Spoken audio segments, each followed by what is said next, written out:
You're listening to Discography Discussion, episode 185, The Acacia Strain. Hosted by Dan Terry. So for them, it was just like, hey, wouldn't it be really cool if we just showed off everything that we're about within the first, 10 seconds of this song? Jon Beatty of Brewtally Speaking. Dude, that song, though, is so fucking good. And Joseph Wren. I'm seriously considering the fact that this guy at some point could not get hair product, melted gummy bears, and said, wow, that works great. Let's just do that all the time. Presented by discussmetal.com. And if you have lucid dreams after watching David Lynch movies, then you are ready for this episode of Discography Discussion. I am Joe. That is Dan. Jon Beatty is here. And we're talking about the Acacia Strain because who doesn't want this much heavy in their life every single day for 10 records and hopefully continuing? Well, hopefully it's not every single day because I feel like you're going to have a bad time. And we're going to talk about maybe somebody that did. I'm kidding. That's horribly inappropriate. But, I have to say I listened to the Acacia Strain, well, a week ago. I listened to all their albums while I was at work. And then the following 3 days, I listened to the albums all broke up. And then today I was like, well, I'll give one more run through. And it's a very unique experience at the end of a workday after you've listened to the Acacia Strain's entire discography in a matter of 8 hours. Your entire outlook on life has changed. Your relationships to other people, they're gone. No, not just the relationships, but actually the people. It's a terrifying, very empowering experience. And I really don't know how I can really kind of back off of that because I'm still kind of hyped up and I'm upset and I'm angry and I want to kill someone, but I haven't yet, and I'm hoping this can of beans. But I'm hoping that with enough time and maybe some like not music like this, I might be able to get past it. But we've got to talk about it one last time. Rip this scab wide open and let the blood gush into the open mouth of your victim.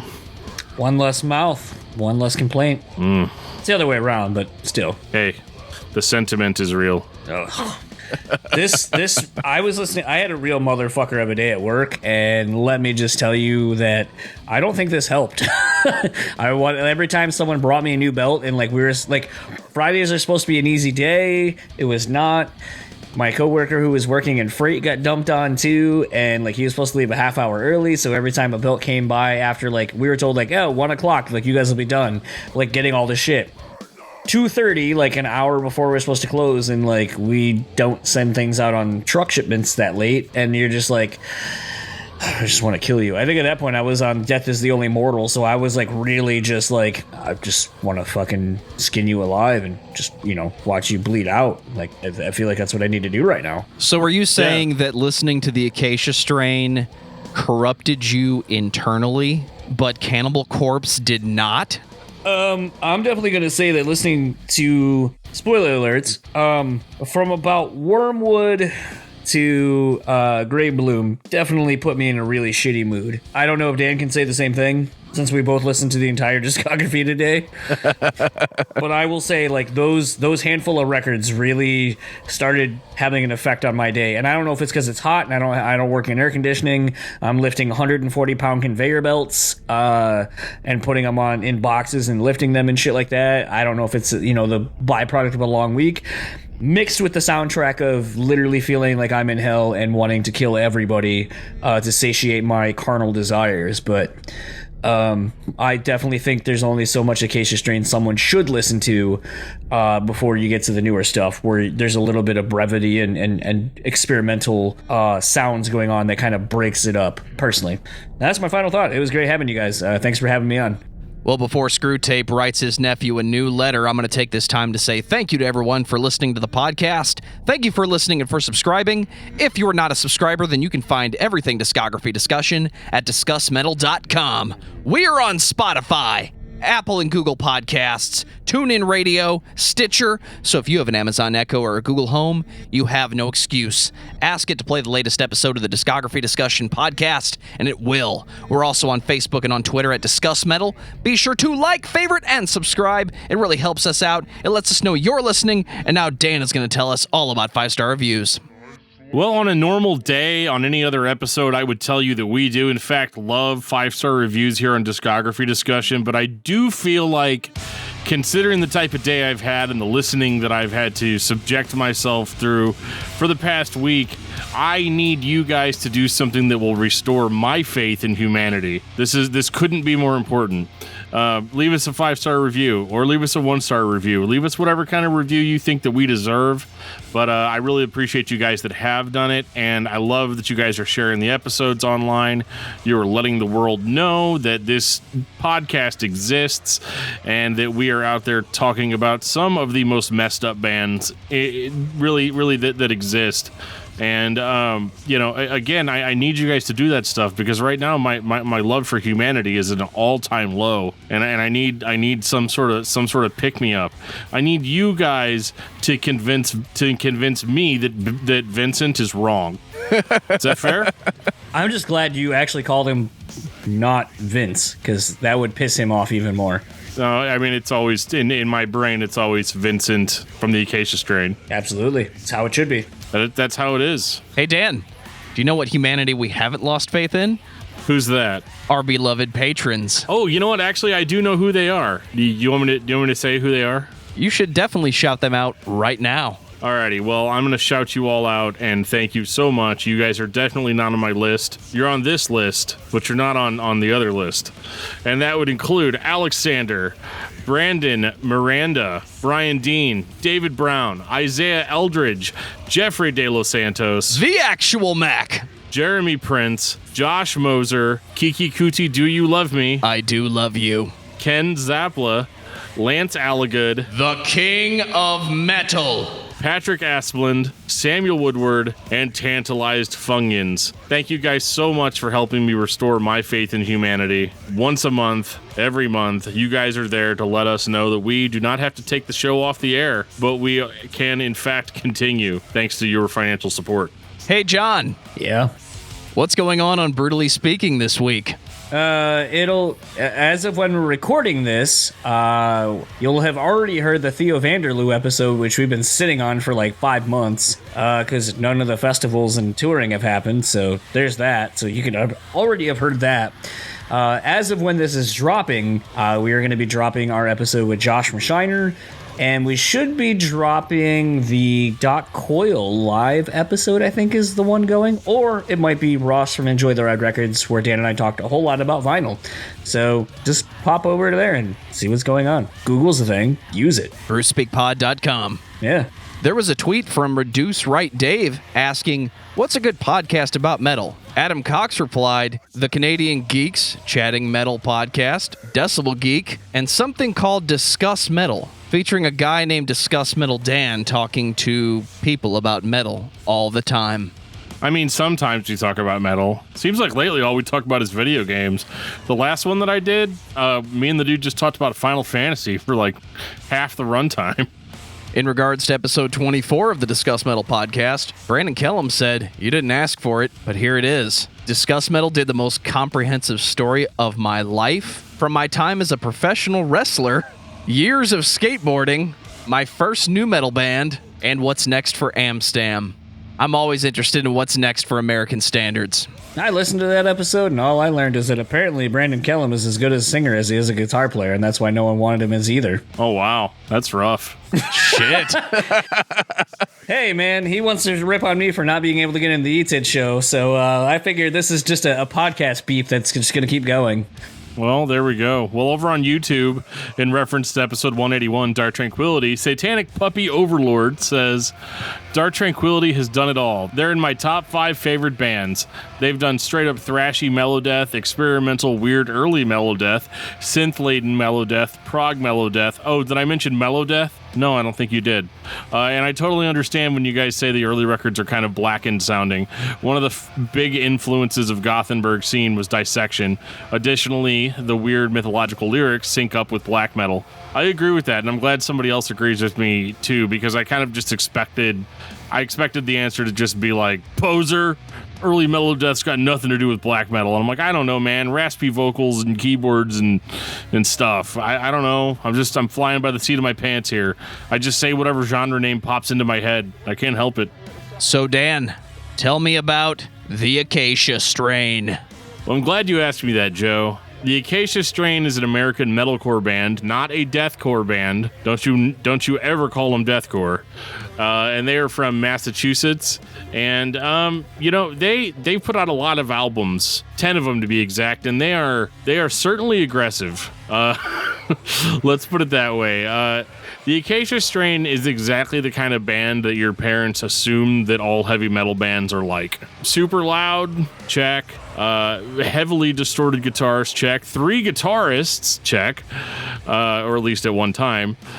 And, a vocalist that primarily sings about murder and death. Oh, and hate. Lots of hate. Not like racial hate, but just hate, And it's really, I guess if you had to describe the Acacia Strain in a single word, I would say nihilistic would probably be the word to best describe this band. And extremely aggressive about it. So aggressive. One of the angriest vocalists in metal, on or off the mic. And I think that is what is so endearing about this band is that, Joe, you'd posed the question earlier, this band ruined your faith in humanity, but Cannibal Corpse didn't. Part of it is because Cannibal Corpse lyrics are very much like, okay, so we, okay. So I took a knife and I shoved it, right in her stomach, and then I ripped out her intestines and I rubbed them all over my face.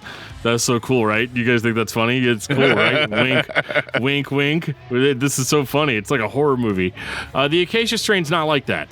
It's pretty serious. It's serious enough, except I don't think that Vincent is actually out killing people. I think he thinks about it a lot, and I think that he also tells a lot of stories from murderers' point of view. So it's not necessarily, some sort of incriminating self-confession, but I think his own points of view on the world are peppered into his apparent fascination with true crime and serial killers and mass murderers. There's going to be so much death in this episode, and I think that's healthy. I think this really, really hammers home the nihilistic viewpoint that has stayed pretty much consistent throughout their career. Hopeful is not a feeling that I get when I listen to the Acacia Strain. I'm going to put on some relaxing music is not what I think when I'm listening to the Acacia Strain. It's more like, it's kind of like this is a good time to listen to the Acacia Strain, okay?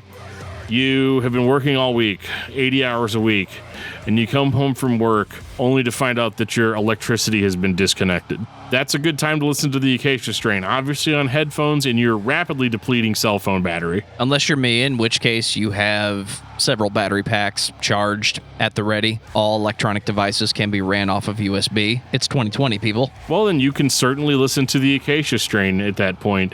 And, just hopefully, when the guy comes to hook your stuff back up, maybe a day later, maybe a week later, maybe 3 paychecks later, just hopefully you're not there because you're going to be lurking in the dark listening to nothing but the Acacia Strain. And I can't guarantee what may or may not happen.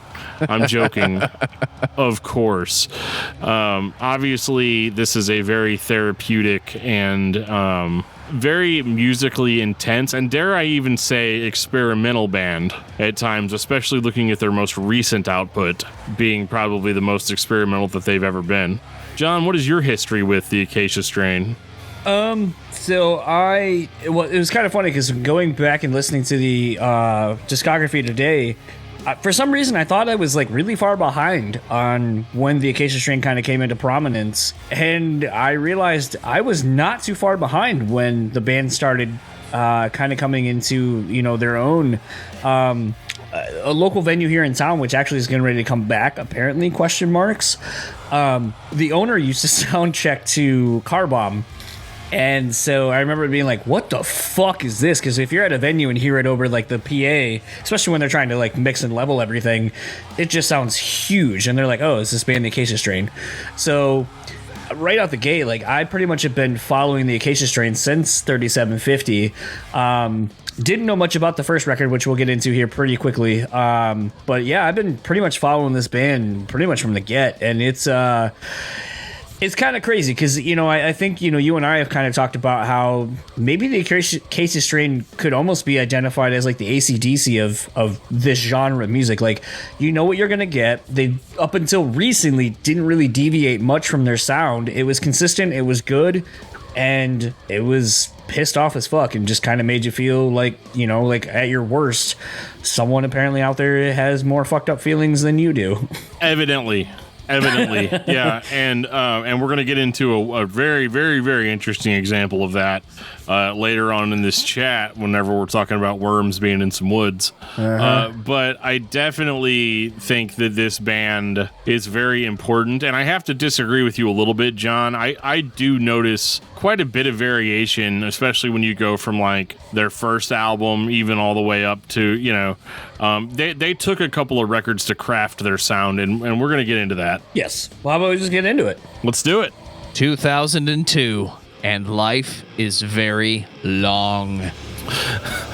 Nice positive album title to start things off, but I mean, I guess it depends on what kind of life you've lived and how long you've lived.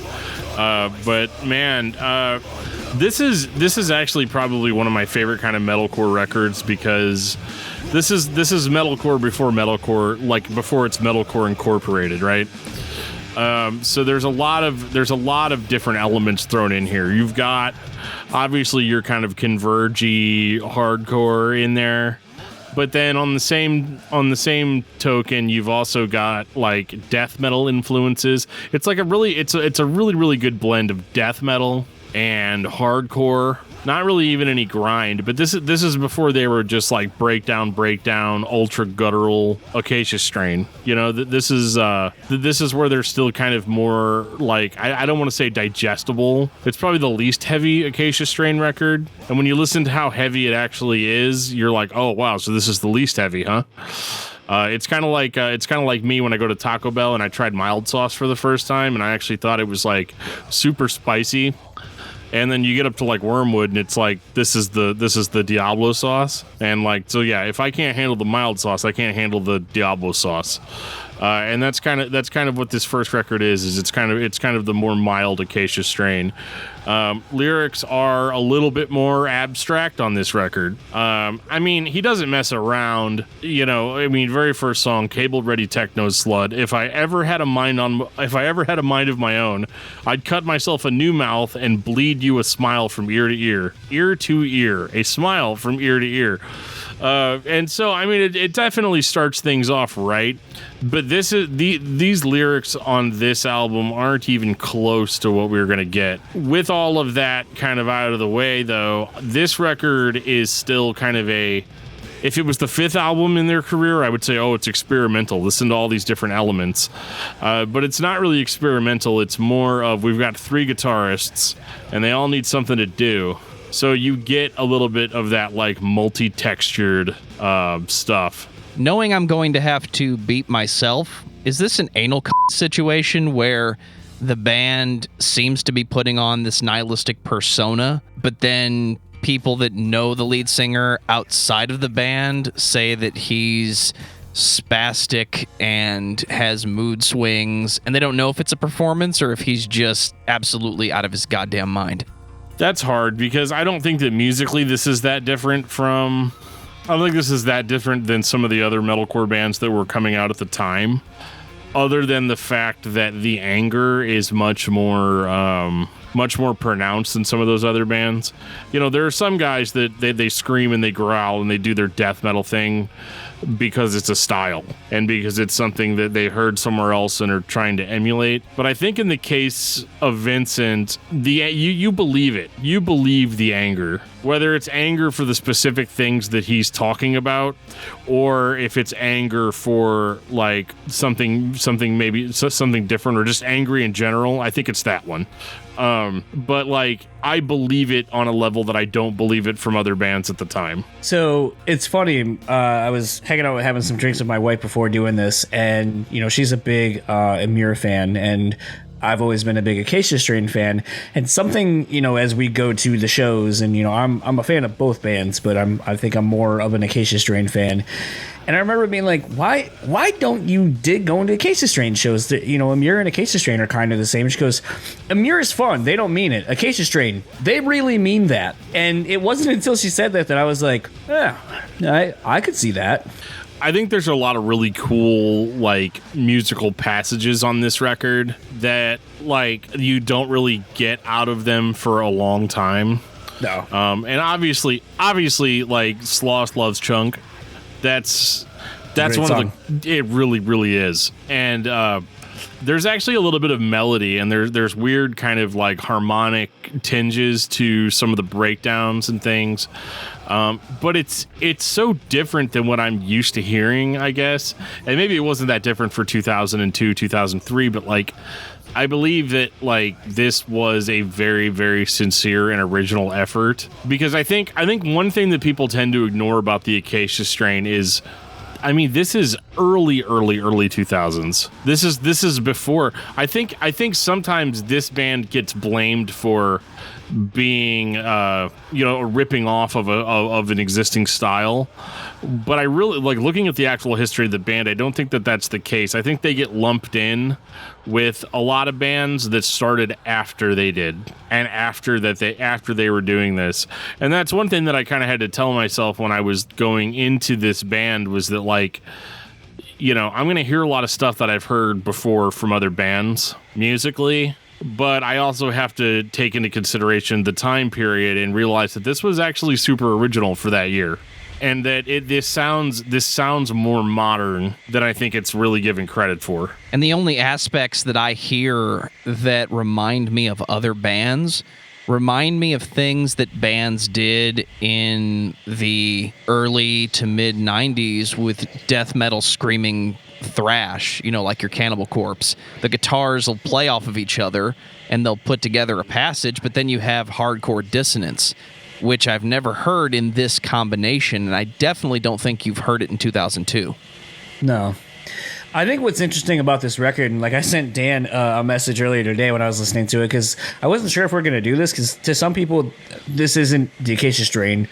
You know, it is kind of unto itself in some aspects, but I was like, dude, I'm loving these panic chord like hair whips, like this panic chord like kind of breakdown. I was like, I just imagine like some gnarly like 80s hair dude just do a gnarly hair whips during it.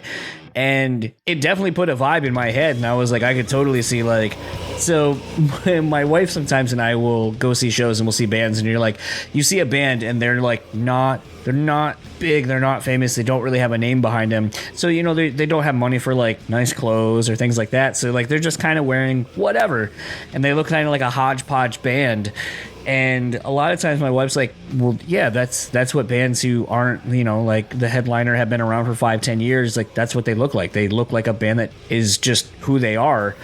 And I was like, yeah, listening to this, it reminded me kind of that era where you go see bands and they don't look like how you think they would. Like, I think a site like Return to the Pit, when I listen to this sounds like Return to the Pit looks at times, like where you see Vincent wearing baggy jeans, he's got hair, and like everyone's kind of wearing like those giant belt buckles from the early 2000s that were like all the fucking rage, probably had a bottle opener even in it, but it was just one of those things where I was like, there's a lot of cool shit on this, and Dan already touched on Sloth Loves Chunk, sorry. It was really interesting to remember that the band had a lot of melody back in the day, and I definitely think you'll see it in a different iteration across the rest of their discography. but not so pronounced like this. The other thing that really stood out to me too was just the straight up actual solos.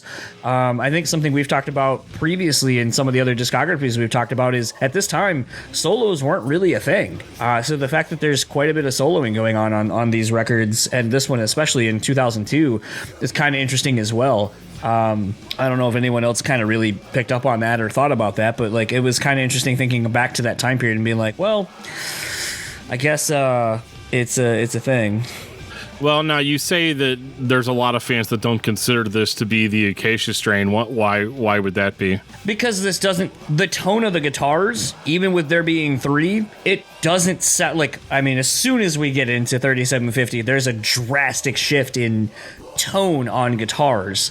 And then, even kind of going a bit forward to going to the Dead Walk, the guitar tones are just so drastically different. Like, I think I said to Dan, this reminds me of being in my late teens and thinking about some of those, like, from Autumn to Ashes records, the old, Bleeding Through, some of the 18 Visions and so forth, where everything was really raw sounding. So it wasn't down-tuned the way it became and the way this genre became. And to me, it's really interesting to go back and listen to this and kind of hear the beginnings of this band. And, something for me, too, that's kind of a little bit more nostalgic is I was really big on Devil's Head Records. This was where Aftershock came from. The owner of the label, Toby Dukowitz, Adam D's brother, who was the singer of Aftershock, did the artwork for this. He owned the label. I believe he also put out the first... There's so many records on Devil's Head, but like they were a short-lived record, but like this sounds kind of like that era of Devil's Head and that era of metalcore, like Dan said, don't call it deathcore, but it was so interesting to see how they were pushing a lot of different genres. Like you would be in what was becoming metalcore to then very technical, I don't want to say death metal, but like they encompassed a lot of different things that at that time, like Dan said, in 2002, you weren't hearing a band just incorporating all these things. And maybe at times it wasn't the most well executed, but it was interesting. And I think it really sets up for what we're about to get moving forward.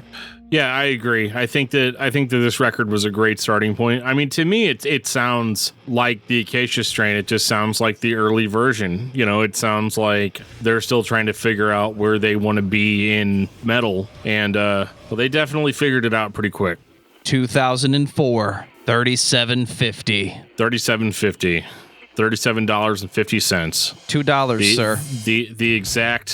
The exact balance of my bank account. I think that this is obviously heavier. Like the goal for this is heavier. The breakdowns hit harder.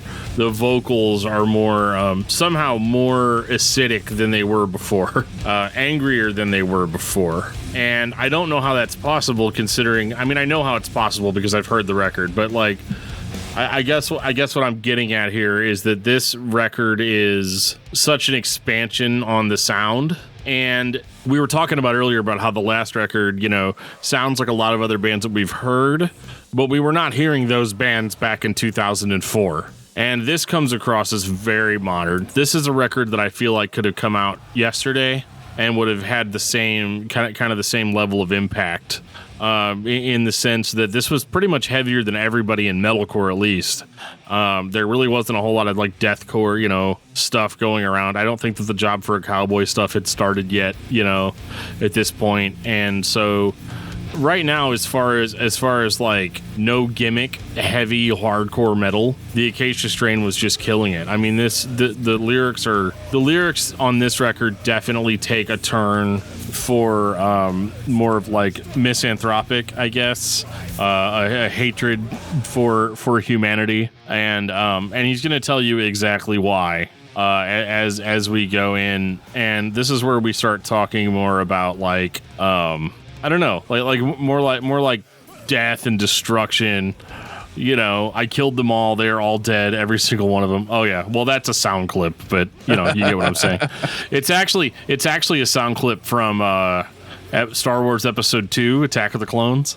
It's Anakin's "I slaughtered them like animals." He's talking about how he killed all the sand people, but they actually slowed it way down and actually made it sound kind of cool and creepy.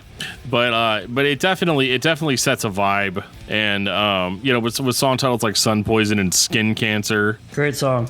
Oh my God, dude. Their album closers were so on point during this era of the band. It was like, let's just leave everybody just feeling down and with no hope. Because, I guess that's how Vincent feels. This record sounds like every dissonant breakdown metalcore band that I have ever heard prior to 2015. But nobody was doing that in 2004. At least nobody that we've covered on this show or that Dan has shown me while driving down the highway at a high rate of speed saying, "No, dude, check it out. This song is like brutal." So when you hear what everyone else is doing and it still doesn't sound exactly like the stereotype, there's something to this that no one else has. It sounds like the previous record, just tightened up more. It sounds like the band had made a record and played shows and realized that they didn't need to have so many different layers and be so spastic. You could just tighten up the songs, tighten up the overall experience, and you end up with a 30-minute record that is from start to finish intense and heavy. And if this is the only one I have, I love it. The message is far darker than any of those bands that I described. And I think that's what's unique about the Acacia Strain, especially in 2004. Not only are they doing it and they're about to get copied, but they're really dark. I'd actually been wondering for a very long time, and I've never Googled this, I've never looked into this until just now. So this is kind of interesting, and I think actually speaks to a lot of the lyrical themes that we're going to touch on. So I Googled, what does 3750 mean? Thinking maybe there's some kind of an astrological, some kind of a numerical significance to this number. And apparently it's something called an angel number. And apparently, according to Google and a few other things, and I'll tell you what the other thing that apparently it represents in a comical way. But it says that the message relates to a field of relationships and money, and says that a marriage of convenience will not justify your hopes and will end in a complete collapse. I feel like that really signifies a lot of the lyrical themes on this record and moving forward. So while I had no idea what 3750 meant, seeing that I'm kind of like, yeah, absolutely. Now, apparently, because we live in the world of Urban Dictionary and so forth, a 3750 is also a marijuana and crack rolled into a joint. So, also probably would... Smoke you later. Yeah, probably would also get your hopes up and then will end in a complete collapse as well. So, it all works. So I would like to share with you guys and the world my favorite lyric from this album. And, Joe's probably going to censor most of it out. So, I'm just going to throw it out there anyway. This is from the song 3750, where he says, "Pissing blood for a week, feel it in your kidneys, blow a load like a shotgun right through the back of your skull. Take that to the bank and cash it. Enjoy your new skin. I'll see you at the bottom of the barrel." At the bottom of the barrel.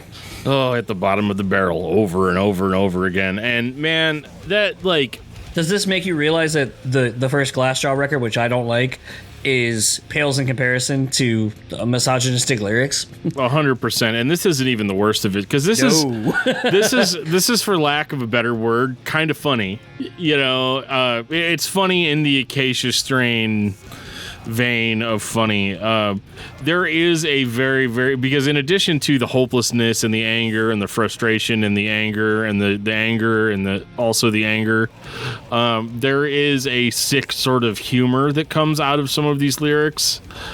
And honestly, for me, that just makes it worse. Like that, we've reached the point of nihilism to where not only is it horrible and destructive and angry, but it's also kind of funny. This is Ash, in the cabin covered in blood with all the stuff in the house laughing at him, and he's just standing there with no hand and a shotgun, just laughing along with all of it. And I think that lyric really sums that up. And from a musical perspective, I'm going to try not to focus so much on the lyrics, but man, It's really hard for a lyric sensitive guy like me to not focus on that. Yeah. But yeah, musically, this is heavier than the first album.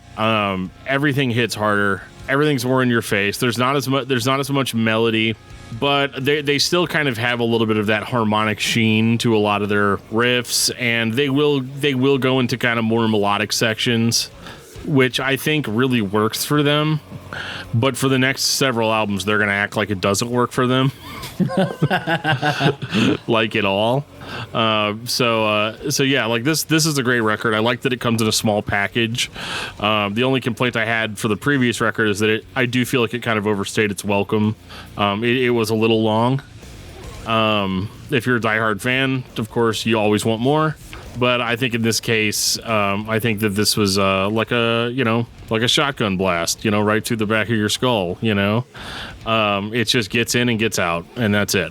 I feel like the thing that's interesting about, when Life is Very Long and even into 3750 is for as much of the just sheer beating over the head brutality that's on these records, there's still that hint of, I don't know if brevity is the word I want to use, but just basically there's a sense of melody. There's a sense of maybe hope, for lack of a better term.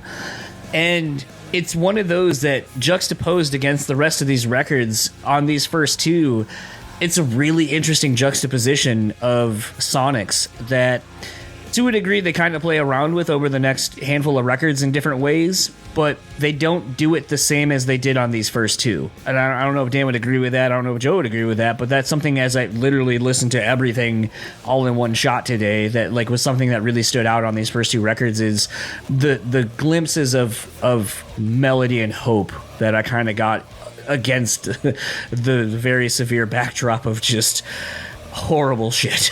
musically, yeah, there's little tinges of hope and positive feelings, and I think those are wholly unintentional. I think those got snuck in. Do you? Okay. 2006, The Dead Walk. They do indeed. Oh man.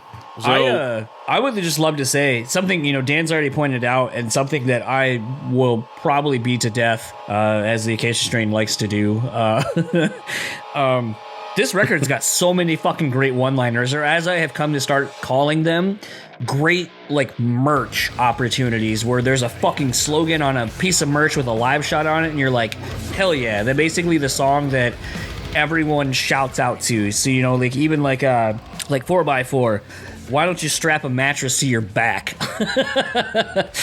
Like, it's so, again, very misogynistic lyrics, but it's one of those that as a man, as someone who's been in relationships or whatever, sometimes you're like, that person's kind of slutty, and yeah, you like want to say like the most horrible thing you can about somebody and make them feel little. And it's sad to say that we do that, or at least that I can say that I've done that, but sometimes your words are the only weapons you have, and I definitely think Vincent's one of those that has the ability to cut someone down to size and make them feel very little.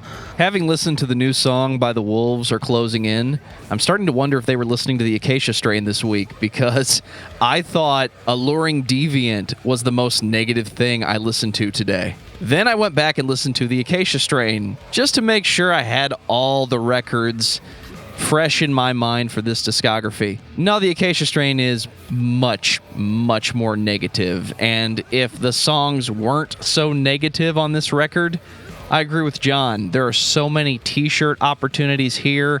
I want to see the giant bearded man winking on the front of the shirt, just giving me that look like, yeah, dude, I am the band. Yeah, okay. So, like, the lyrics are really bad on this one. Oh, yeah. Like, beyond what we'd had before. This is a whole new level. It was really, really, really hard for me to pick a favorite out of this because of all the one-liners. Oh, Whoa, Shut It Down's probably got the best lyrics on it, personally. Yeah, no, you're not wrong. I decided to pick one that was a little bit less beepy. So I went with As If Set Afire. Good one. Just, the rocking chair stopped because she fell off and broke her neck.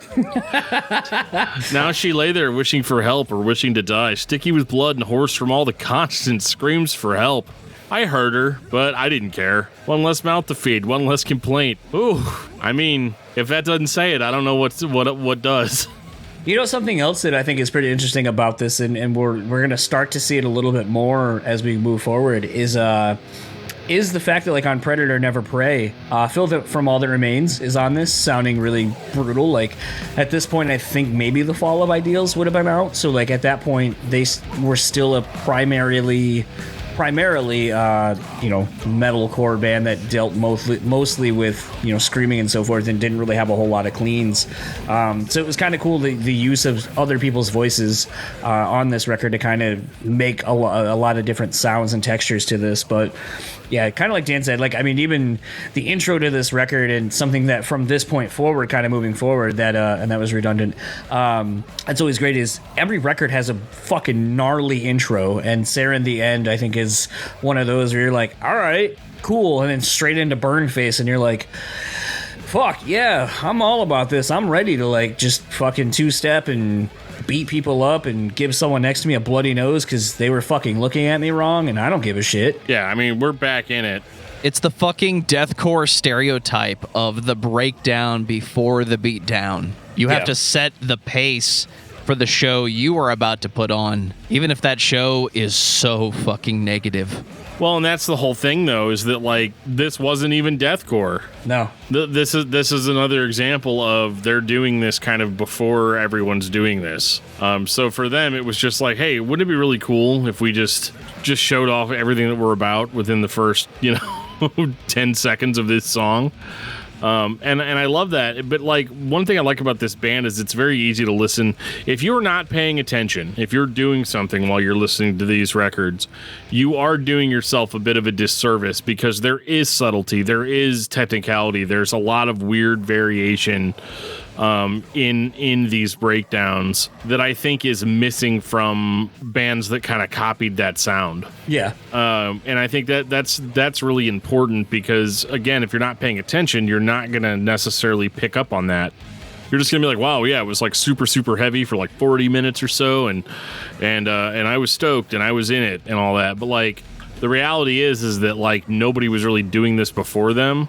And I think this is exactly why they get miscategorized as deathcore so often, is because they did a lot of stuff that deathcore bands would go on to do, like, all the time.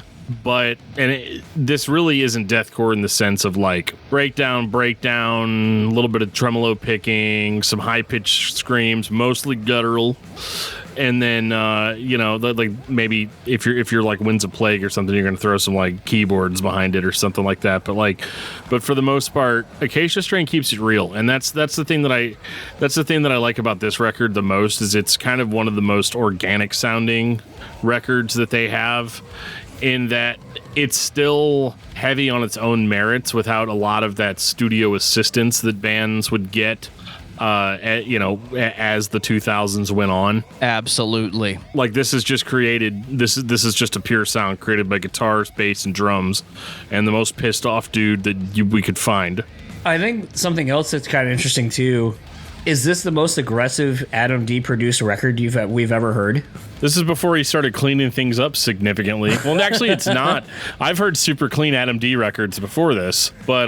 No, I'm not saying clean. I'm saying, is this the most pissed off aggressive record we've ever heard Adam D be a part of? It might be. I mean, other than working with Asley Dying and, being with a killer, but still. Yeah, that's true. Although that was more subtle, right? That was... There was an ocean between us, before that happened. Well, let's break it down here for a second, okay? We going halftime?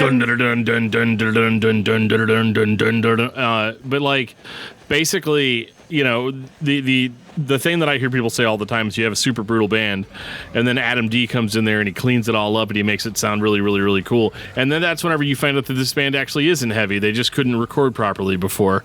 And so I think in the case of a band like the Acacia Strain, yeah, this might be the most brutal I've heard, or aggressive that I've heard an Adam D produced record, and I think it does it nothing but favors. He captures almost more of what the band was about. And I think this is like kind of like the primetime golden era for the Acacia Strain. Absolutely. As far as them just kicking on all cylinders and basically just being an unstoppable force in metal. And it's funny because this is around the time that I saw the band live for the first time. And I definitely dug the music. I was not super impressed with how like angry Vincent was the entire time. Like he was angry that like he was even there and that we were there. And now I know it's because he was just trying to keep himself from murdering all of us. But I think that because as we all know, if I started killing people, there'd be none of you left. But I think that like. It struck me weird that they were taking themselves so seriously. And I think that part of that is just because at that time I was kind of like more of a scene kid. And I'm used to seeing August Burns Red up there, playing super, super, super heavy aggressive stuff, but they're all like wearing like short shorts and smiling and, they look like they're from a teen underwear commercial or something. And then you've got the Acacia Strain, comes up there and they're super angry and they're all about the music and they're doing like an actual real legitimate thing. Not saying that August Burns Red isn't real or legitimate, but like, it's different. I think Acacia Strain plays into the idea of being a metal band better than a lot of the metal bands from that era were doing. Whereas for them, it was just like, well, it's just a sound. It doesn't reflect who we are as a person. I think that the Acacia Strain is 100% what you hear is what you get, at least at that time. 2008, Continent. Now, is this kind of like a Pangea situation where the world was, a giant continent and then, the Acacia Strain released the album Continent, and then all of the continents broke away from Pangea to create the world that we know today? Do you feel like some of the later Acacia Strain records fit into the slot that shows that the continent was a thing? Because they're kind of shaped the same, only not really? That might be going a little deeper than I was shooting for, but how do you get heavier than the Dead Walk?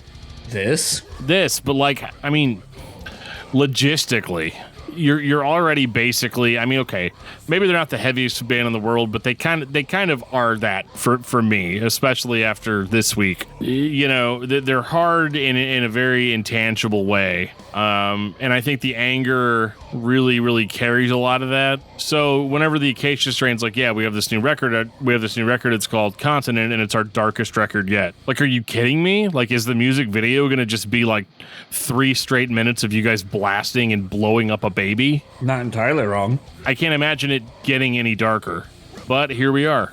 It makes me question if the shtick is just a shtick and the goal was make the record even darker, or if it's the question that we've been asking this whole episode.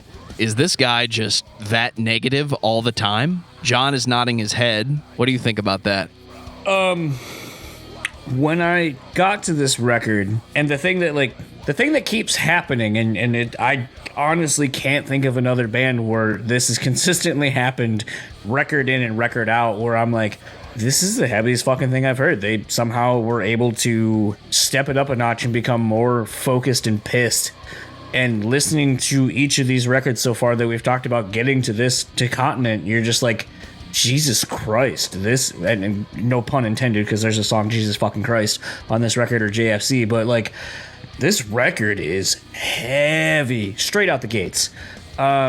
Something when listening and looking at, more so when looking at the album titles or the song titles, and something I joked about, obviously with the lyrics to Baby Buster. And now that I actually keep looking at the song titles, because when I listened to it, I just threw the record on, didn't fucking look at anything, I just was listening to it. There's actually a shitload of Arrested Development references on this. Obviously Baby Buster is Buster's nickname. Balboa Towers, I think, was the mom's mansion's community or wherever she lived. The Forget Me Now, which I totally forgot about, but Forget Me Now was the name of Job's date rape drug. And I think Seaward was the name of Job's boat that he blew up in Arrested Development. And something in looking this up earlier today that I completely forgot about, granted it's a rumor and apparently it's been denied, but there is some significance to this, is apparently, on the track Skynet, the first track of the record, was written about how Amir basically ripped off the Acacia Strain and caused a clapback track from Amir called R2 Deep Throat. So, I mean, like, there's a lot of interesting things about this, just the song as a whole. But, I mean, holy shit. As we were kind of talking earlier, the lyrics to Baby Buster, wow. Yeah. I'm probably going to get beeped when I say this. I'm going to let John read this one, yeah. Yeah, I don't think I've ever been beeped on this show, so here we go. Basically saying, I want the world to have my baby, so when it's born, I can strangle it to death. This is not a healthy relationship. When the bomb drops, you're going to spend the last few minutes of your life shitting in your pants. What's another great one? This is a Lifetime movie on a global scale. Just tell them when you fell down the stairs. I'm sorry. I fucked that up. This is a domestic abuse like you've never seen. This is a Lifetime movie on a global scale. Just tell them you fell down the stairs. Like, holy shit. When I, remember the lyrics to that, I was like, yeah, I don't know that they could get it. Like, if they put this out now, I don't think they could get away with it. I think they'd be instantly canceled. And I'm honestly surprised they haven't been canceled as they're, going back and looking at these lyrics. Oh, yeah. I mean, I hold your pathetic lives in my hands.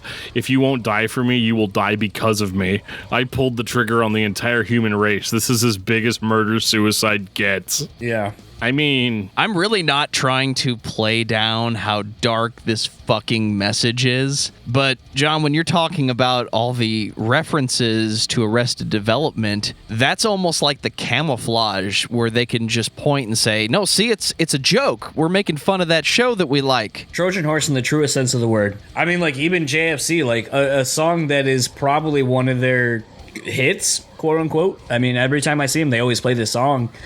Dan already referenced it already, but even going before the end of the song, the fact that we play off of this too across a lot of the records. They all deserve to die. I push the button. I watch the sky rain death. Consider this global abortion. I know what your future holds. I am all-knowing and almighty. You will honor and revere.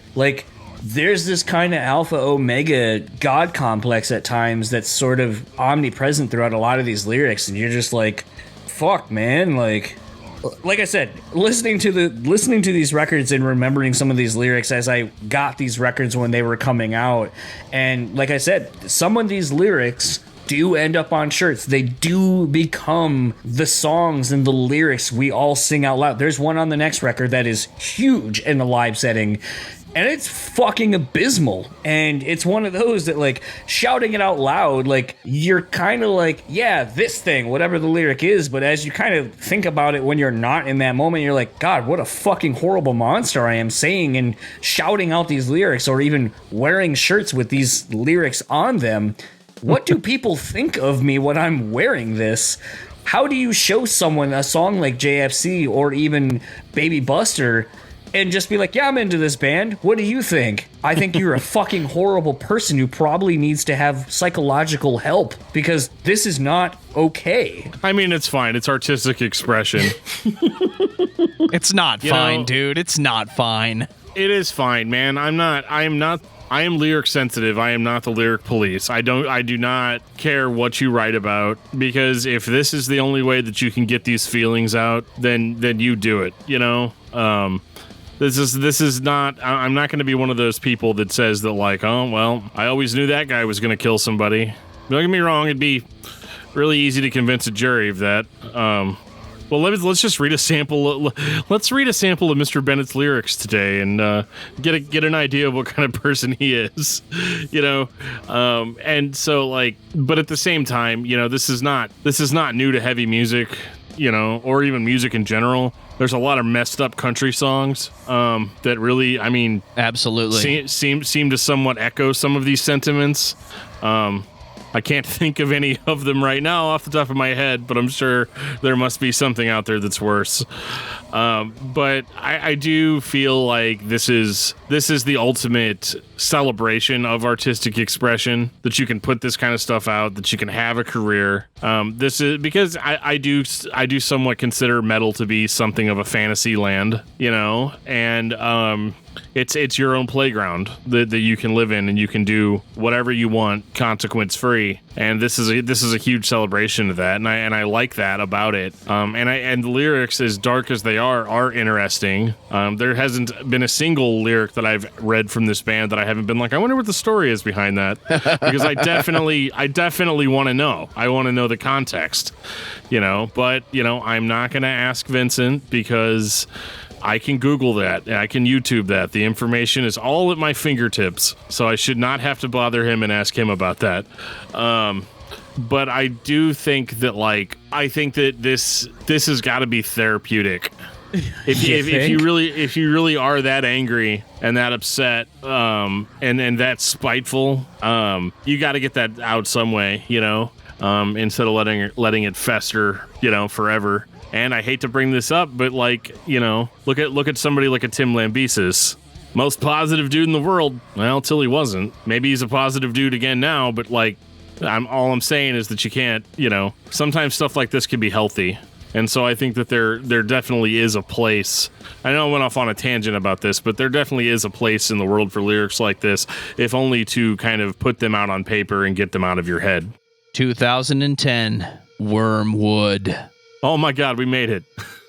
We're barely halfway there, dude. What are you talking about? Oh, no, man. Wormwood is like, for me, the ultimate realization of the vision. This is an unbelievably heavy record. This is a devastatingly heavy record. And it's not even super fast and blasty necessarily. It's slow and groove and it's just pure doom. Not doom metal, but it's gloom and doom, and the breakdowns are so heavy. The low end on this record is ridiculous. To the point where I have to actually turn the bass pretty much off on my sound system, or else I'm gonna blow my speakers out. This is outrageously heavy low end. Vincent's vocals are even deeper and lower end than they have ever been up to this point. But something that's really interesting is that before, with all metal vocalists, and before Joe gets to say it, there's a lot of metal vocalists out there that are not very easy to understand. On Wormwood, you can understand every single word Vincent is saying clearly. I think that's actually something that separates Vincent from a lot of musicians or vocalists in this genre, is there's actually, it seems like, extra care taken into the fact that you can understand everything he's saying. And that, I think, separates him from a lot of other people, which actually kind of makes it more fucked up, because you hear what he's saying pretty pronounced and you're like, yeah, okay. You can't ignore it now. No, I can't. And it's mixed it's mixed perfectly and sits right where it needs to, so you can't blame it on anything else. So you're just like, that's the thing you're saying that makes me want to also kill my coworkers and get away with it. Yeah, this has got probably my favorite Acacia Strain song of all time on it, which you guys know, it's Jonestown. Oh yeah, dude. Yeah. It's I need a minute to just go and weep and listen to Jonestown again, because it's so slow. Yeah. But so groove. And I hate groove, for the most you part. hate Pantera. You don't hate groove, dude. You're just in denial about it. Maybe that's what it is, and you have to bring up one of my favorite independent research true crime subjects ever, being Jim Jones and the People's Temple and Jonestown. But man, everything that I ever wondered about what my opinion on Jonestown was, Vincent just says it on this song, and it actually is one of the first Acacia Strain songs I've ever heard that actually seems to have something of a chorus. Yeah, a little bit. But it's weird. It's not oh man, they sold out because they put a chorus in. It's very nice. It's almost melodic, but it's melodic in that gross way. I can't even explain it, man. This song is so devastatingly heavy. And I love that it's written from Jim Jones' perspective, because of course it is. But this is an interesting kind of this is an interesting kind of juxtaposition with the band, because before I felt like he was reflecting kind of his own thoughts and ideas about the world, whereas it seems like in this record each song has its own individual story and is being drawn from a multitude of different sources. Well, I want to cut you off right there for a second, because something I'm noticing as I'm kind of, and I can't believe I've never put this together, looking at the song titles, have you kind of noticed a theme between the song titles? Look at Jonestown. What is Jonestown's about? Like, as from a title, what is it about? It's about mass suicide. Okay. Bay of Pigs. What happened there? Failed assassination attempt. All right. What about the Unabomber? Mass murder. So start going through the the Impaler. Like, you start looking at the Nightmen. You start looking at these song titles, and I can't believe, and especially we're gonna get to this one here in a second, probably Ramirez. You start looking at that. I never put those together. That all of these kind of are about mass murders and suicides and so forth. The Hills Have Eyes. I mean, more from a movie perspective, but still. Like, I've never put that together until just now. Are we looking at mass murder or serial killers? Both. Exactly. And at the end, they just drop it off with a tactical nuke. Which is a great fucking song. Holy shit. I mean, the sun doesn't shine on a dead planet. I mean, yeah, this is... Whenever I say this is the ultimate idea, of, like, the ultimate realization of what the vision was, all of that makes sense. That, it's an Acacia Strain record, and every song is about mass murder. Might seem kind of generic for the band if you've been following them for this long, but I feel like this is the picture that they always wanted to paint. And they have all of the chops to make it happen. They've got the budget to make it happen. This is one of the most well-produced records I've ever heard, despite the fact that I have to turn the bass off. But that's not their fault. No. That's my fault for having a weak system. This is a record. This is actually my Get Stuff Done record, too, from this band. Like, listening to Acacia Strain today, I stopped. I'll probably listen to Wormwood 3 times, just because it's my favorite record by the band, and I think it's absolutely their high point. That's why I was so glad to add it to my vinyl collection recently. Finally. Nice. Yeah, just rip that scab wide open. I'm not ready to concede that you can understand every word he says, but the Acacia Strain has a unique quality in the vocals. It sounds like somebody is very conscious of what the songs are about, and they're writing the fader on the enunciation. You don't hear every word, but you definitely get the impression of the story and what it's about. And when you start to understand what he's saying, all of a sudden it's very clear exactly what he's saying, and then it backs off a little bit. It has to be a conscious choice. I'm not going to say this part correctly, and then this part's going to be 100% mashed potato mouth, but it's definitely in him if it's not the producer just using different mics to get different levels in enunciation and pronunciation. It's very unique to the Acacia Strain.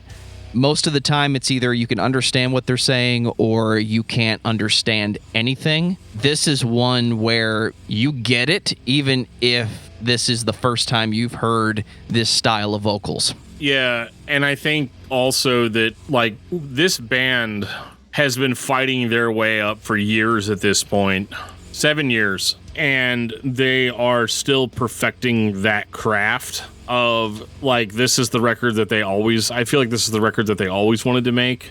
And that could just be like a little bit of revisionist history, and that, like, obviously when they're writing it, they don't realize how big of a deal it was, or it was going to be, like how well received it was. But I feel like this was kind of a breakthrough record for them. I mean, I'm sure, Jonestown wasn't playing on, like, top 40 or anything, but it actually, in a certain way, on this record, they have figured out a way to be more accessible, because even though this is absolutely as heavy, it's absolutely as devastating as everything else they've ever put out, and definitely leaves you with the same feeling of hopelessness, regret, nihilism, misanthropy, all the things that go along with listening to the Acacia Strain. This is their most digestible record yet, because of the strong grooves, because of the hooks that are thrown in there. If you want to be a more digestible band and maybe get your music in front of more ears, this is how you do it. This is also one of the first records. There's a lot of interesting themes that kind of carry over from record to record, whether it be the instrumental tracks that kind of end the albums. But this is also the first that has the bird featured on the album cover, which will be a theme from here on forward. 2012, Death is the Only Mortal. I want to say something that, we haven't really touched on, and I know sometimes when I come on this show, I kind of get fascinated with some of the member changes and so forth, but something that I think has been interesting, like Dan kind of pointed out on the first record that there were 3 guitar players. I misread that. I totally thought there were 2, but the way they were labeled kind of made it seem like there was only 2. But DL, this is the last record that DL was on the band, and I think something that can't be denied leading up to this record and back is the fact that DL came into his own as a guitar player that really helped shape the Acacia Strain sound at this point. And gone were the extra guitar players and so forth. And on this record specifically, DL plays the guitars, bass, he's the backing vocalist, he does the production on it, and he's also doing the programming. And I think he really has, over the last 2 records with Wormwood and this one, really kind of honed in on what the Acacia Strain is and can be. And I know a lot of people, Acacia Strain fans, longtime Acacia Strain fans, basically give DL a lot of props for what he did for the band. And, it's something we haven't brought up on this episode so far. And I think will be something you notice over the next couple of records that's gone. There's just something maybe not can put your finger on, but I think it's that. I think it's the fact that they kind of had found a sound, and DL was the sound of the band and was kind of really pushing it into so many different sonic territories and allowing Vincent to do what he does best on these records. And the fact that this is the last one we have with DL, I think it should be noted that that's something that I think we haven't talked about, is where the sound was coming from was from him. It's that sonic guitar quality that you think you've heard every other band that plays a style like this. You think it's what you've heard 1,000 times before, and you think it's not unique. But there's something about the way the Acacia Strain does it that makes it unique. I don't know exactly what that is, but if it has a unique quality, it stands on its own. I think I know what you mean, John, about, I don't know, like, I think I know what you mean about how there was something kind of unique about their sound and how much DL had to do with it. Because obviously this record is another just absolute banger. And the fact that, you've got basically one guy doing a lot of that doing a lot of that background work. It's kind of like how, there's a guy that's a vocalist and he all he does is, talk and scream. And then there's like another guy that actually does all the work, that sort of setup. This is the ultimate definition of that, because, you're coming off of Wormwood and you're putting out a record that in a lot of ways is heavier than Wormwood. I think there is actually kind of a theme that we haven't really talked about, is that every Acacia Strain record, at least for the most part, is always heavier than the one before it. Absolutely. And that's a goal that I think a lot of bands abandon. And it actually took the Acacia Strain quite a few records, like 9 records, I think, before they were like, okay, I think we reached it, guys. I think we did the slam dunk. This one is fascinating to me, though, because it does incorporate some of those darker elements. There's a lot more atmosphere on this record. There's a lot more just like room to let the songs breathe. Whereas I feel like Wormwood was very focused and very song centric. This record kind of goes a little bit more for the light and breezy. And of course, by light and breezy, I mean being just pummeled into the dust until your corpse is unrecognizable. But it's heavy music done in a different way. It gets the eerie feeling across musically. Whereas, before we were talking about how occasionally the band would have like a melodic or an uplifting moment or something like that.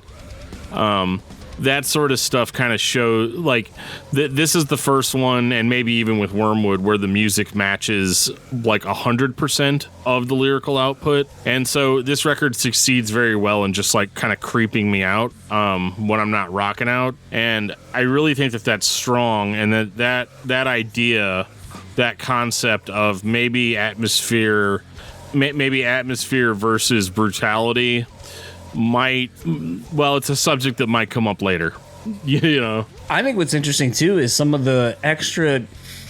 You know, at this point, like we're 1, 2, 3, 4, 5, 6 albums in over a 10-year career at this point, and I think it's interesting to see Vincent on this record doing some really interesting things vocally. You know, with some of the effects they're using, kind of incorporating some more some melodic passages where he's kind of doing that like AM radio kind of distant sounding vocal where he's still screaming or kind of talking or whatever. It's not anything new that we haven't heard from other bands, but it's something new that we haven't heard at the time from the Acacia Strain. And I think, you know, a lot of bands at this point would probably be like, yeah, everyone loves 3750. They love the Dead Walk, or hey, they even love Continent or the last record. So fuck it, we got enough back catalog. Like, we don't need to do anything. We don't need to push ourselves to try to be better. And something I think that's interesting as I'm kind of looking at the charting of all their records, they've consistently done better. You know, the last record, Wormwood, which, you know, a lot of people is like that's the quintessential Acacia Strain record. Debuted at, I think it says number 67 on the US charts. Death is the Only Mortal came in at 51. So I mean, like, you're seeing a steady increase 10 years into a band's career, and I can't understate that is something that you don't see a lot, especially in this genre. A lot of bands are so quick to just be like, yeah, we did something great already, let's just rest on that.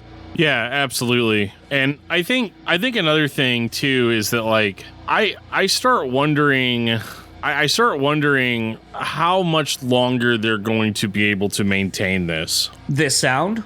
Yeah, because not much longer. Like, not much longer. Yeah, no, I agree with you. I do think that this was the point in the discography where I started feeling fatigue, a little bit beat down. You know, it could just be my midday crash. You know, but like, I definitely started feeling like it became a little bit harder to keep paying attention. Now, and Joe and I were talking about this before the episode, before we started recording, and, you know, Joe was like, yeah, you know, it's just really hard to listen to all this stuff like in a row like this. It's hard to pay attention. It's hard to care because, and like I said earlier, if you're not paying attention to this band, all you might hear is breakdowns and screaming, and you might think that that's all that's actually there. But I definitely felt it more on this album, even though it is all there. It's all intricate and everything. But, you know, a point that I brought up is that for most fans, they at least still had those gaps of years between listening to the records. Right. Whereas us, it was like, what, seconds between records? Yep. Absolutely. But yeah, so this was kind of the end of an era for the band. Absolutely, yeah. It's gonna get interesting from here on out. 2014, Coma Witch. Kind of piggybacking off of what I said, and I'm only going to bring this up because I'm actually going to bring it up twice for the next record as well. So how I said, like, there was a steady increase in the band's popularity from a chart position. You know, Wormwood debuting at 67, Death is the Only Mortal debuting at 51. This one saw the band crack into the top 50 on the iTunes chart. Cracking into the top 50 on the Billboard charts at 31, which obviously shows the band, again, still continuing their upward trajectory. Coma Witch, I think, is a great record, but I will definitely say when it came out, I had a lot of high expectations based on where the band had been going, and the fact that DL wasn't in the band, I really didn't know what to expect. I definitely think this is a grower, not a shower right away. Like, this is something you really have to kind of sit with and really take it all in as a full record from start to finish. This isn't really here's the quote-unquote singles.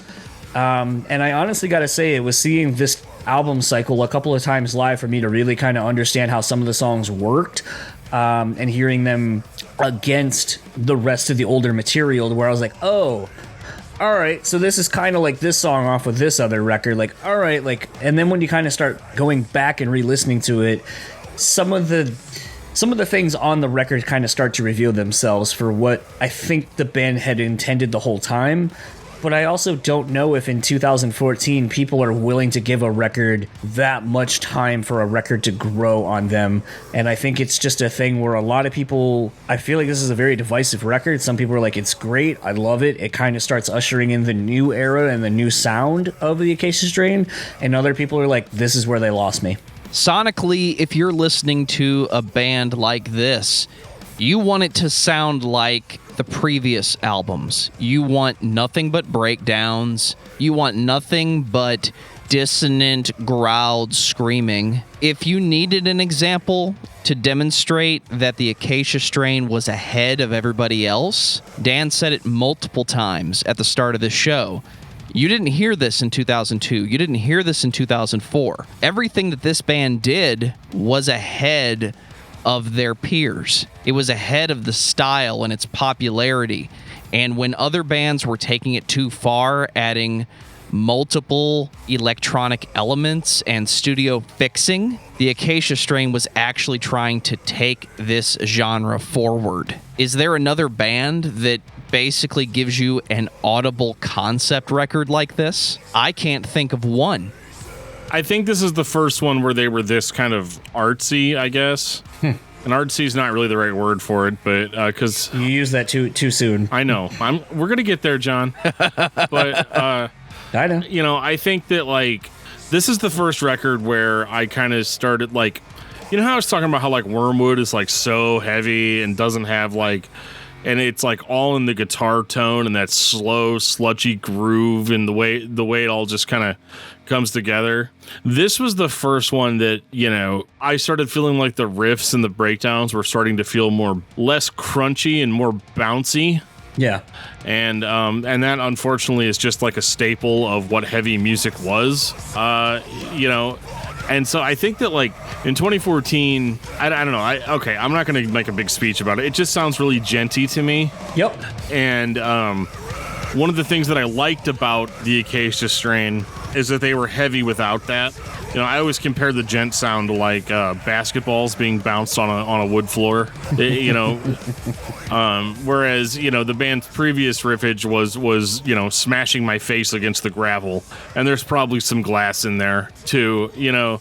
And to me, and this could just be me being an old timer, and I think that's largely part of it, is that I have some preconceived notion as to how metal is supposed to sound. But, you know, when I was talking about how every record is heavier than the record before it, this is the first one where I kind of felt like it had lightened up a little bit. And a lot of that is largely just because of that guitar sound. And that is like so nitpicky. But I mean, like, hi, how you doing? Have we met? It's super nitpicky, but at the same time, it's, I could see why people might have opted to listen to different bands this year. Just because this is the first time where they're kind of starting to sound more like the bands that they influenced, I guess. But I mean, throughout all that doesn't make it a bad record. Produced by Will Putney, like that's supposed to be a slam dunk. Automatic win. Yeah. Will Putney, and you know, you had Max Cavalera from Soulfly on Send Help. You had Sven from Aborted on Graveyard Shift. Like, they're pulling out all the guests. They're doing all of the, you know, they're doing everything right. They've kept their sound consistent, but I don't think that it was enough yet. It is a variation or a kind of an experimentation on their sound, but I don't necessarily know if it really works here. And I think a lot of that is, you know, you can definitely find things to like, but they're not necessarily going to be the things that you liked from previous Acacia Strain records. And so, like, it's kind of a catch-22 because I want to say, like, oh, it's really cool, it's really fresh that they did something a little bit different sounding, because I was just complaining on the last record about how, like, oh, it's all kind of starting to sound the same again. But, you know, again, this is just a case of maybe it's just my problem. I don't know what I want. But I don't think that I'm all that different than other metal fans out there. I think that we all kind of collectively don't know what we want. We want you to always sound the same, but not too much the same, you know, so on and so forth. And so I think in this particular case, I like Coma Witch. but I think it's too long. Yeah. I think it goes on forever. And I think that's hard because it's not even that long of a record. Well, I don't know. It all depends on whether or not you include Observer on it. Yeah. Because that's like 30 minutes almost. That's like Tool levels of messing around. No, you guys are still on that topic? Well, we'll see. We'll see if anybody's even listening after that episode. But I do think that this, it just wasn't for me. I'm trying to find something like really, really profound to say about it. But at the end of the day, it just wasn't for me. It sounded a little bit too much like other bands at the time, and I kind of missed that kind of more originality that the Acacia Strain had. I think Vincent sounds great on this record, by the way. He does. Yeah. I would also like to point out, because we'll bring this name up in a couple of seconds. This was engineered and edited by one Tom Smith Jr., who's not a junior, but we'll get to that in a couple minutes. 2017, Grave Bloom. I'm going to take a walk, find a grave, dig some holes, plant some flowers, and then create my ultimate artistic expression of heavy metal and call it Grave Bloom. Good old Grave Bloom. Plague Doctor, man. This is another record produced by Will Putney, so I mean, it's kind of weird going back to some of these earlier records that Will did, and you kind of forget that Will did these because they don't sound quite like the Will Putney records that we've come to know as far as the sonics and the textures on them. But this is another record that, like, I think was, again, a grower, not a shower. And I think for me, I was really excited to see this band live again. I mean, I always have fun going to see Acacia Strain shows. But I feel like the fact that the band ended up doing a Continent 10-year anniversary tour? So basically they put out this record and then did that. So it's almost like I, as a fan, completely forgot about this record too, because when I went to go see the band, I'm going to go see Continent, so I'm just going to listen to Continent. And I completely forgot about this record. And even when I listened back to it today, I was like, oh yeah, there's some bangers on this. But by and large, this kind of just is in the discography. It's kind of at a point where I don't really remember listening to it. I really don't even know that I've listened, like, other than today, I don't know that I ever listened to it all the way through. There's some shining moments. I think it sounds pretty good. But I think by and large, because a lot of me getting excited about this band and bands in general is to go see a band play these songs from a record I'm interested in. And unfortunately, I really do. And I've talked about it on the podcast with Vincent and Tom. They or the label or whomever did themselves no favors by basically putting out a record and then doing an anniversary tour instead. And I think for me personally, that really has led to this just being a record where I'm like, yeah, it exists. There's some good songs. Plague Doctor being one of them, Bitter Pill being a solid one. I like Dark Harvest and Calloused Mouth. But by and large, I don't really have any attachments to this record at all because I don't know. I think it's just because I don't associate this with anything. I don't recall seeing them play any of this shit really. So there's nothing to be excited about.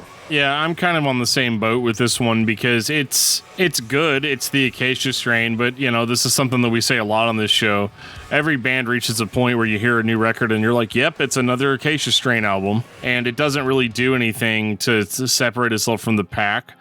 But if you want to look at it from a different perspective, this is also like, again, new blood kind of in the band. So the level of being able to maintain a consistent sound is actually very impressive, considering, that if you guys consider DL the heart and soul of the band, at this point, yes. Yeah, you might actually be pretty impressed that they're still going this strong.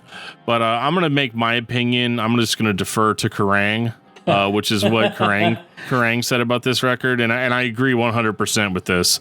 They says the whole thing is suitably drenched with nihilism, once more conveying the sense that in their world, smiles should result in a beating because everything is truly hopeless. You're going to cite that in the show notes, right? Yeah, absolutely.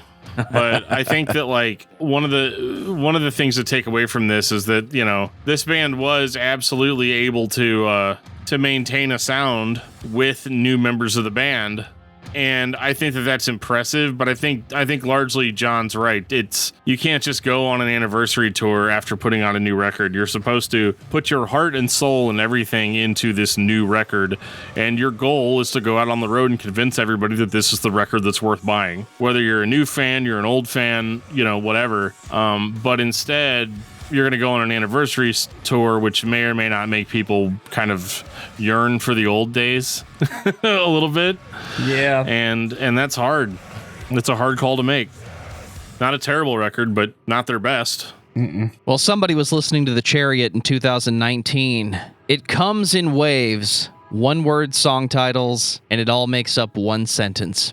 Now, I will say this. It Comes in Waves is an EP, and I'm going to talk about it because I don't want to get on Vincent's bad side.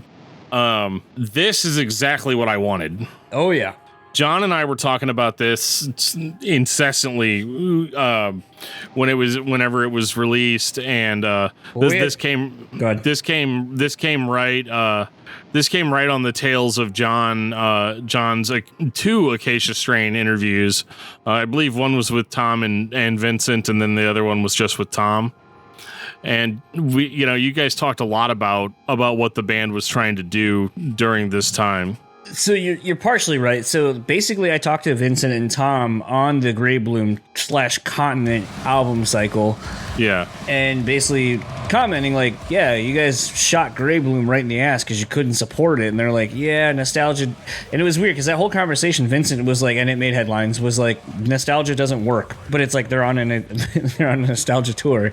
But then I went back when they came through again, I think with Knock Loose.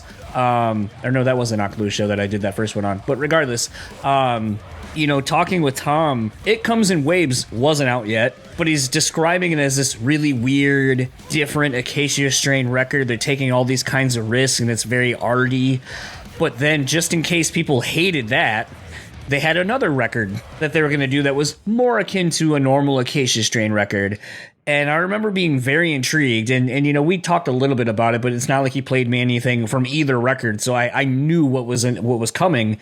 But I remember as they started releasing the individual songs for It Comes in Waves, and then realizing that they've been making merch with those, our only hold on, I want to make sure I get this right.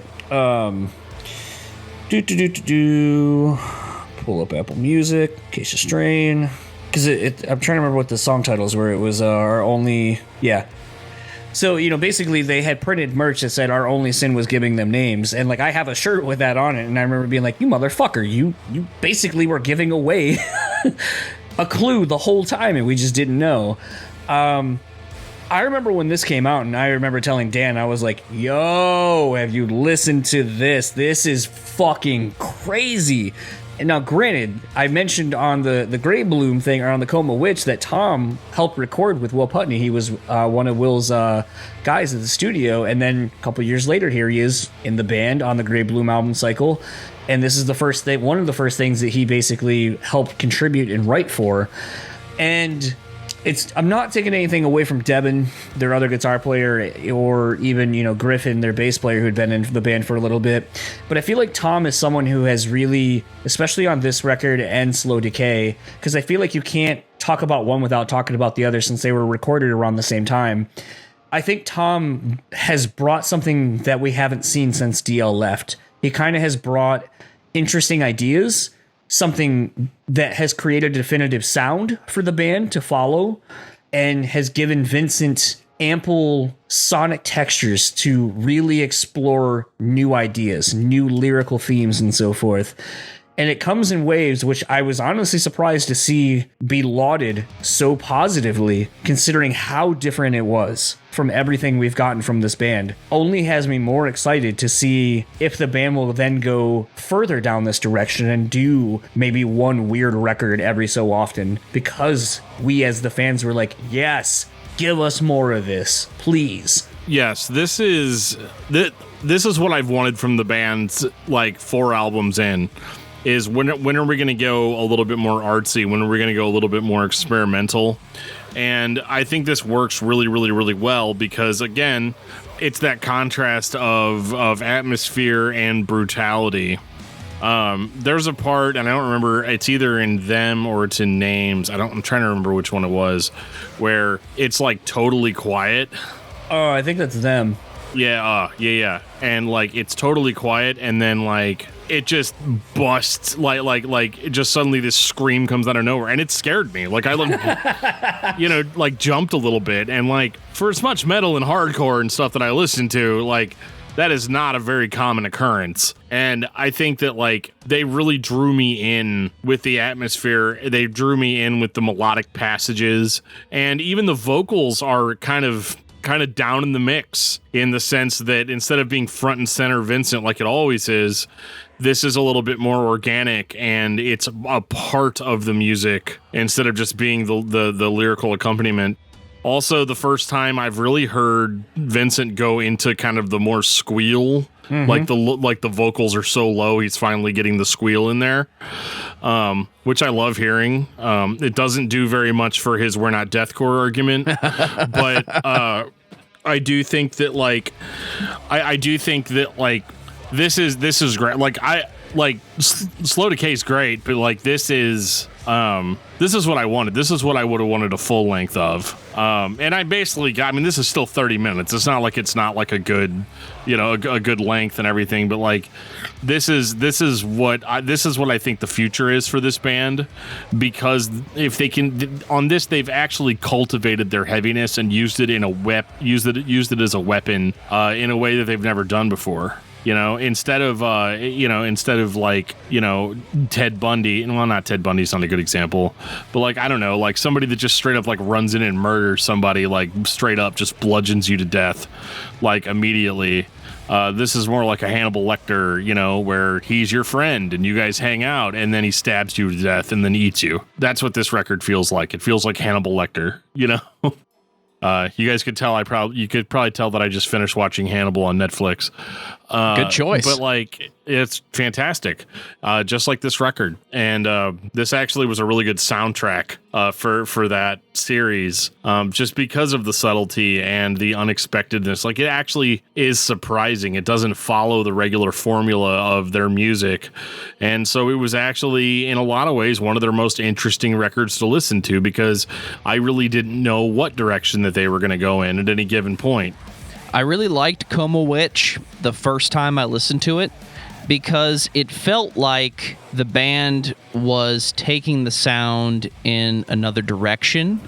You could confuse that for being artsy and a little more, I don't want to say progressive, but I don't have the word right now. Everything I thought I was getting from that record that was different, this record takes so much further. I like that Dan called this one artsy, because if I wasn't listening to it, and I mean really listening to it, you could criticize it for just stealing tropes from everybody and not really having an identity. But this one has the same color palette as everybody else. It's just putting the image, or in this case, the sound, it's putting it together in a different way. And it's not obvious what that difference is, but you can truly hear what is unique about this record.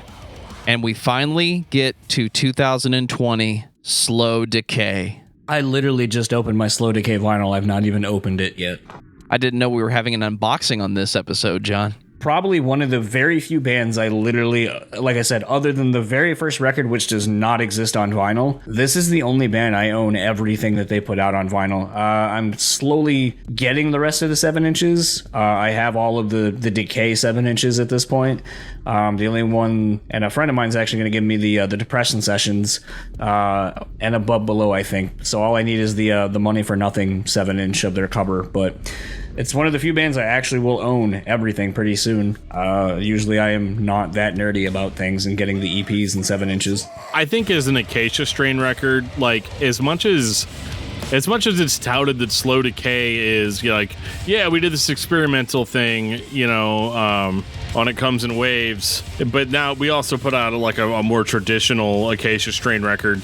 I disagree. I think that this album has kind of a lot of the stuff from It Comes in Waves in it, but then it's still got, you know, kind of these more beatdown moments on it that you would get from. So it's more like they learned a thing or two from It Comes in Waves, and then they kind of used that to enhance their sound while still keeping their sound intact. But I found Slow Decay to be actually pretty exciting. Other than they're probably their worst album track song title I've ever heard, which is I Breathed in the Smoke Deeply, It Tasted Like Death, and I Smiled. Dude, that song though is so fucking good. Oh yeah, it's a great song, but the title needs some work. It's a little that it sounds like a type of song title that would be made by a band that was making fun of the Acacia Strain. Emir, yeah, there it is. Yeah, I've seen God. Anyway, I think that this album has a lot of the stuff on it that It Comes in Waves has. It's got the atmosphere cranked up to 10. The songs breathe. It's organic. Like, I mean, and you know, you could be one of those people that says all the Acacia Strain albums sound the same, but like listen to Wormwood and then go listen to this. They're not a different band. You know, they're still recognizable in this form, but I feel like this is a much more enlightened Acacia Strain. And the music is actually interesting to me in a way that it really hasn't been since Wormwood. I feel like this is a byproduct and a very strong example of where a lineup change actually allows a band that's this far into their career to, I don't want to say become new, but allows them to have a new life that maybe a band, if it had all the original members almost 20 years into a career, they wouldn't have that. I agree. No, I do though. That was sincere. Sorry. I know it sounds like just a thing that I say to make John stop talking, but like I completely agree. This sounds like It Comes in Waves, just taken a little further. Maybe the band spent time on that record just trying to put something together that ended up being so much more than what it originally was meant to be. And then this record is the full-length version of that. How do we move forward this sound that we've been doing now for almost 20 years that everybody seems to be ripping off? I really can't say anything else other than this one still sounds like the Acacia Strain. And how good is that 18 years into the discography? It still sounds like the same band. Yeah, I mean, they sound like the same band, but they sound like they've learned so much over the years as to how to cultivate a sound, how to actually pull real feeling out of this type of music, which is for a lot of people very like atonal, you know. But they're able to actually pull real feeling out, and again, they're able to match the lyrical output with the musical output, I think, better than they ever have before. And even the lyrics I found are a little bit more serious. Like they're still death and gloom and doom and all of that, but like, I don't know, I feel like it's handled with a little bit more maturity than maybe, you know, like a shotgun blast through the back of your skull, you know.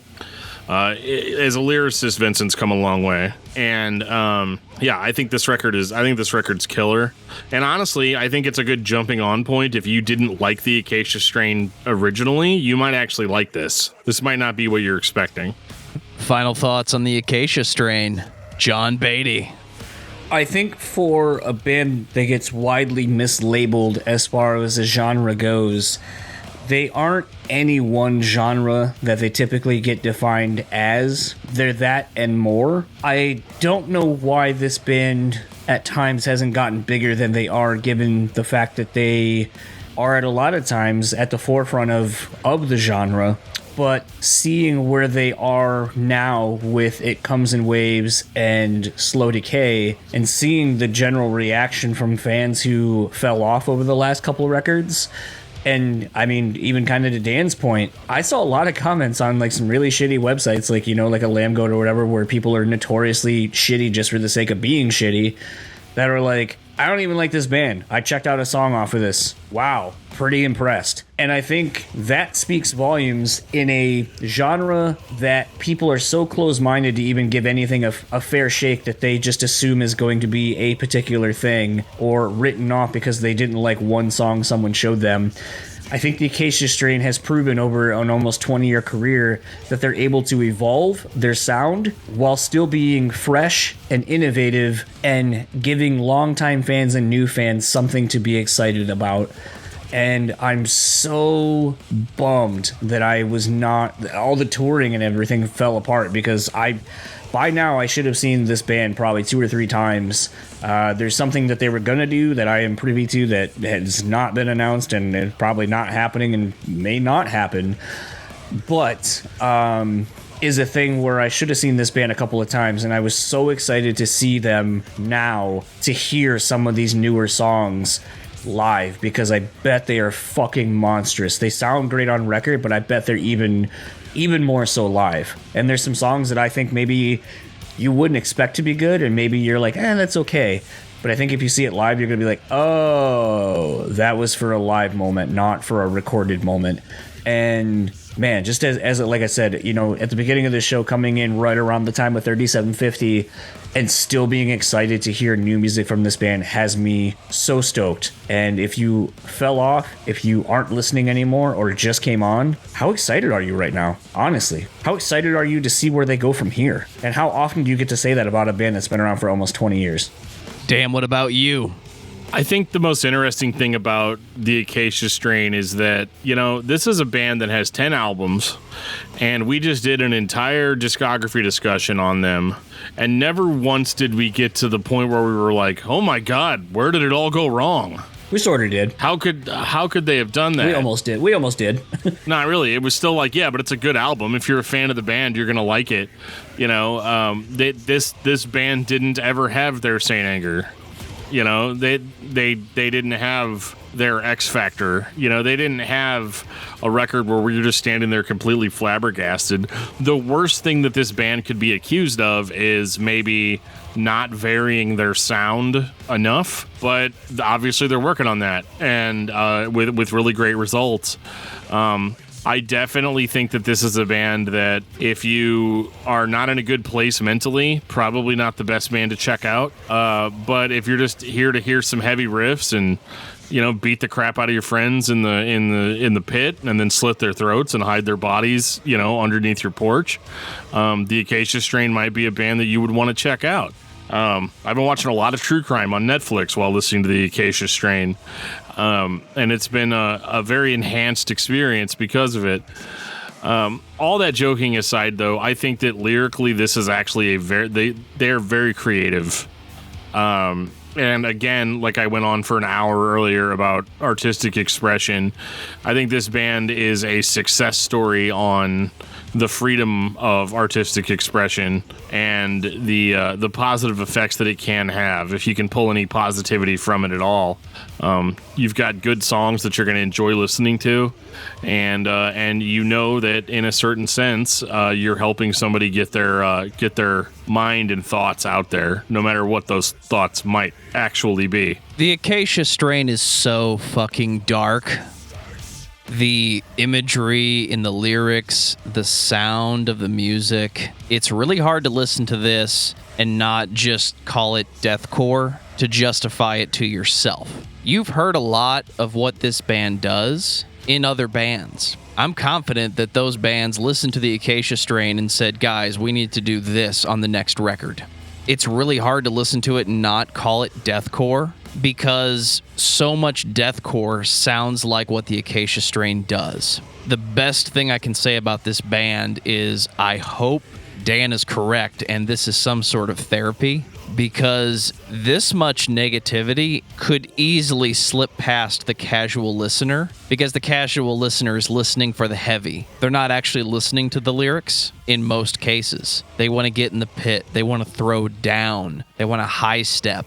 They want to do everything that we've all become accustomed to at the metal show. But the Acacia Strain takes this sound further than any other band, and to me that makes them unique. It was a mistake to listen to this band all in 1 week, because this music needs to be spaced out. It needs to be taken in over time. I know I'm going to be listening to it a lot longer than just this episode, so if you're a fan of heavy, intense music, you're already listening to the Acacia Strain, and you should continue to listen to the Acacia Strain. If you've never heard this band before, pick up a copy of Wormwood and enjoy. Discuss Metal Dan says, you're welcome. Dan, what's your album of the week? Well, my album of the week is something significantly less heavy, which would be Attalus, Into the Sea. They are or they were kind of more of like an indie band with a little bit of like me. It's like some of the best parts of Me Without You mixed with just some really good like indie rock, a little bit of screaming, very light, very positive, and it's definitely something that I needed to kind of counteract what I've got going on with the Acacia Strain here. John, what about you?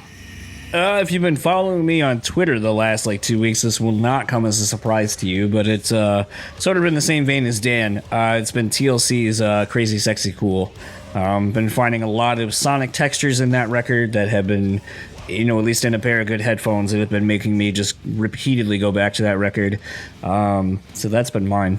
I'm just going to keep the intensity train going. The Wolves are closing in. Eulogy for Desecrated Souls. Interesting. Although, John, I admit that's a good choice. I don't think I've listened to that record in over 10 years. I'm ashamed to admit how many times I've listened to it on cassette. Straight up, inevitably I'll end up on Digging on You, but when I get to that song, that's at least an hour of me playing that one song over and over and over again. And there's so much little subtle nuance to it. Like before the first verse starts, there's a swelling kind of thing going on with some of the keys and so forth that there's something new typically every time that I notice, or a lyrical cadence or something about the song that just keeps pulling me into where I keep studying it, for lack of a better term. And then comparatively against the rest of their discography, it's really interesting to go from their first record, where it's kind of a hodgepodge as far as how they present themselves, where there's here's Left Eye raps, so here's a rapping part, and then Chili's got a really great voice, so let's have her sing the hooks, and T-Boz is the star. And then you get to CrazySexyCool, and they're and Babyface was really all right, so T-Boz has got the verses, and they're going to be very slow and sensual and all these kind of things. And, we're still going to have everyone kind of, these parts, but everyone was focused. And I feel like it's a very focused effort to bring out the best in everybody and the best in the group. And I honestly got to say, the more I listen to that record, I would put, if you can find better vocal melodies, I don't think you can. It's so good. And it plays to everyone's strengths. That's why I keep going back to it, because I just keep finding things about it that I'm like, wow, this is just so good. I don't think we'll ever do a discography discussion on TLC, but if we did, I would love to do that. Take us out, DFT. If you've ever been listening to this podcast and wondered, how do I get them to talk about a band that I like that they haven't talked about yet? TLC. There's a lot of different ways you can do that. You can be like John and, try to come on the show and try to take over and make it into his own eclectic mix of different types of music. Or you could do what everybody else does, and you could send us an email at danandjoeshow@gmail.com. You can reach out to us on Facebook at facebook.com/discography discussion. You can follow us on Twitter at Discuss Metal. We are also on Instagram as Discuss Metal. You can always get a hold of us those ways. You can talk to us on Discord. There's a link in the show notes that'll take you to our Discord server where you can talk to us and fans of the show in real time. And we also have a lot of really cool stuff cooking on Patreon at all times. Every week we put out an individual album review of an album that's either a new release or just an album that we want to talk about that week. And $1 will get you into that exclusive feed. And if you want to represent discography discussion out on the street, you can check out our Teespring store. There'll be also a link to that in our show notes. And we've got some hoodies on there, some socks, all kinds of sweet discography discussion swag. So check it out. And Joe owes me $1. And on that note, this has been episode 185 of Discography Discussion. Thank you for listening. You can like us on Facebook and follow us on Twitter at Discuss Metal. Subscribe to our podcast everywhere you listen to podcasts, including Google Play, Apple Podcasts, and Stitcher. Visit discussmetal.com for all things discography discussion, and please send questions and comments to danandjoeshow@gmail.com. If you are not a patron, you can become one at patreon.com/discussmetal. We have some sweet perks. Give me your money.